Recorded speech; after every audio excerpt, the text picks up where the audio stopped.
Let's do number 1 of the January 29 assignment, okay? Now this is an assignment on factorization. Okay. Now some of you will be tempted to do this, and I'll do it in red. Some of you will be tempted to do this.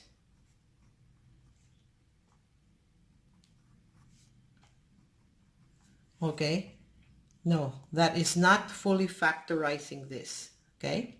This is what we call quadratic. If there's an x squared, okay, most probably you need double brackets, okay? So let's do that first. Now, as we discussed in class before, you need to look for the factors of 9 that will lead you to get the coefficient of the middle value. Okay, so what are the factors of 9? You have 1 times 9 and 3 times 3. Okay, now how can I manipulate 1 plus 9, 1 and 9? Okay, I can do 1 plus 9. I can do 1 minus 9. Okay, I can do minus 1 minus 9, or I can do 1, okay, minus 1 plus 9. See? So 1 plus 9 is 10. 1 minus 9 is negative 8. Minus 1 minus 9 is negative 10. Minus 1 plus 9 is positive 8. Now, if you look at all the outcomes, see what I just did? I added or subtracted positive or negative factors of 9, okay? None of this gives you a 6, okay? So let's go to the obvious choice, okay? So let's try 3 and 3, okay? So let me use green. I can go 3 plus 3, minus 3 minus 3, 3 minus 3, or minus 3 plus 3. Okay, so what did I just do? I added or subtracted positive and negative values of these factors. Okay, so 3 plus 3 will give me 6. Minus 3 is negative 6. Okay, 3 minus 3 is 0. Minus 3 plus 3 is 0.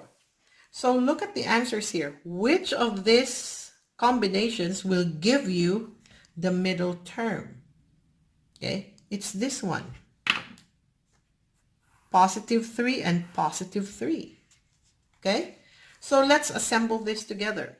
Now, here are the two brackets. Okay, I'll just show you the bracket form first, and then later I can show you the grid form. Okay, so for this term, x squared, okay, there are two ways of getting it. It can be either x times x or negative x times negative x. I would start with x times x first, okay? So x and x, okay? And then I'm going to use this combination, positive 3 plus positive 3, okay? So let's put in positive 3, positive 3. Okay, so let's check if it's correct. Okay, so x times x would give you x squared. 3 times 3 would give you 9. So we are correct so far, x squared and positive 9. So now let's look at this part. Are we going to get a negative 6? So see what I did? I did the first and the last, okay? The first to the first, the last to the last. Now let's do this too, okay? So this will give me 3x, and this times this will give me 3x as well. And since they're like terms, again, like terms are values with the same variable with the same index, okay? So I can add this together because it's positive 3 and positive 3, so that will give me positive 6x, positive 6x. Now let's put this all together. So x squared plus 6x plus 9. Is it the same? Is this the same as this? Yes. Okay. Now, this is the answer. This is the answer. This is the checking. Now, I call this the old man because it kind of looks like the old man to me.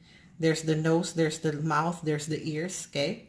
And that's how you check if this is correct, okay? Or you can use the grid, okay? Now, the grid is like a tic-tac-toe, okay? I'll just put 9 by 9.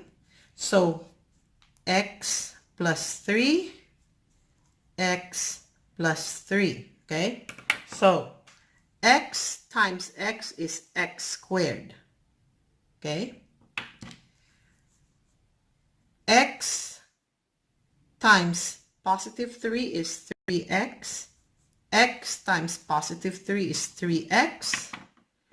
And 3 times 3 gives you positive 9. Okay, so let's put it together. So, now why did I circle it diagonally? Because the like terms will be on the diagonal. Okay, so I circled only one. That means there's only one x squared. Now these two are circled together. That means they're like terms, positive 6x and 9. So it's the same. Same. Okay, so always do this and check. Now, if you look at your answer, okay, the answer is x plus 3, x plus 3. They're the same. In other words, if the base is the same, okay, remember our index laws, I can just put an index.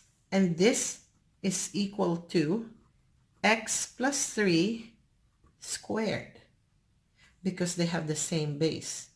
And remember, the index is any value multiplied by itself a certain number of times. So since they're the same, x plus 3, x plus 3, we can write it this way. So this is the simplified form. Okay? Bye-bye.